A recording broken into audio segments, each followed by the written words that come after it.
In the 2018-19 season, Manchester United faced a disappointing sixth-placed finish in the Premier League.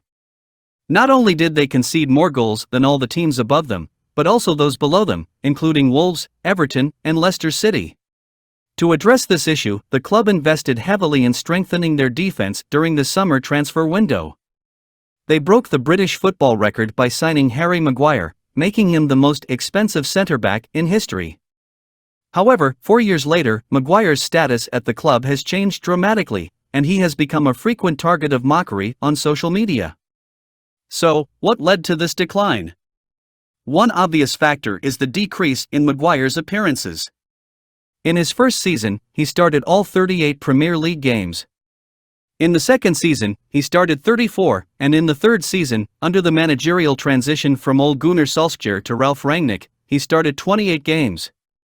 Most recently, in Erik ten Hag's first season at the club, he made just 8 starts and 8 substitute appearances.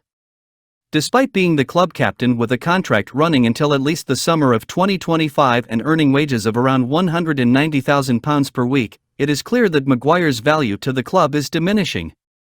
Adding to the complexity, Maguire has continued to represent the English national team during this period and has performed at a much higher level for them.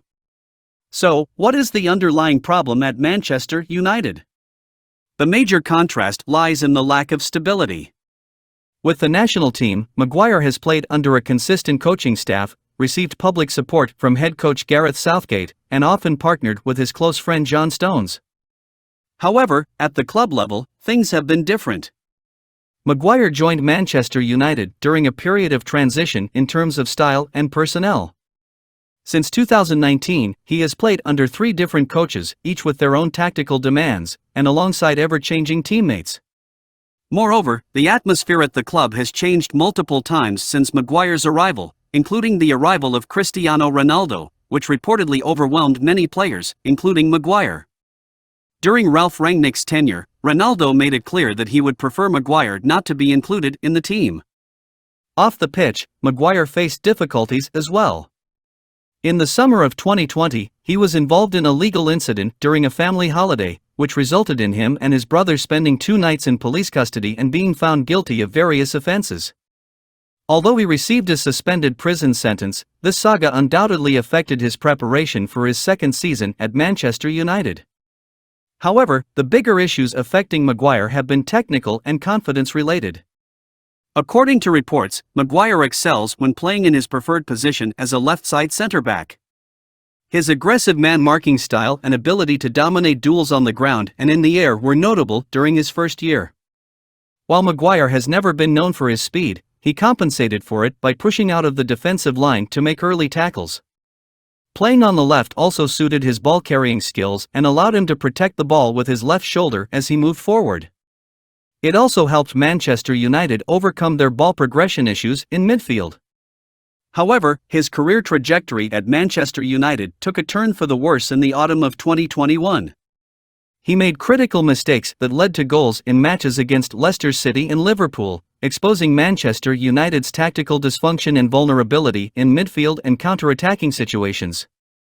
As a result, Maguire's confidence dropped, his sense of timing in tackles deteriorated, and he struggled to recover. Furthermore, a return to his preferred left-side centre-back position seems unlikely under current head coach Erik ten Hag, who prefers his centre-backs to play on the side of their dominant foot for improved ball reception and passing angles. Ten Hag also values centre-backs who can defend the outside channel effectively, which requires right-footed defenders like Maguire to adjust their positioning and technique. This season, Maguire initially started as a first-choice centre-back alongside Lisandro Martinez, despite the higher defensive line implemented by ten Hag that exposed Maguire's lack of acceleration. However, poor performances against Brighton and Brentford resulted in him losing his place in the starting lineup. Despite injuries to Martinez and Raphael Varane, Maguire has struggled to regain his position. Timing issues and positional difficulties continue to plague his game, evident in a disastrous Europa League performance against Sevilla and a high number of yellow cards. Currently, Maguire finds himself as a third-choice centre-back for both positions due to a combination of his form and the tactical preferences of his head coach. Regaining his reputation at Manchester United from this position seems challenging for Harry Maguire.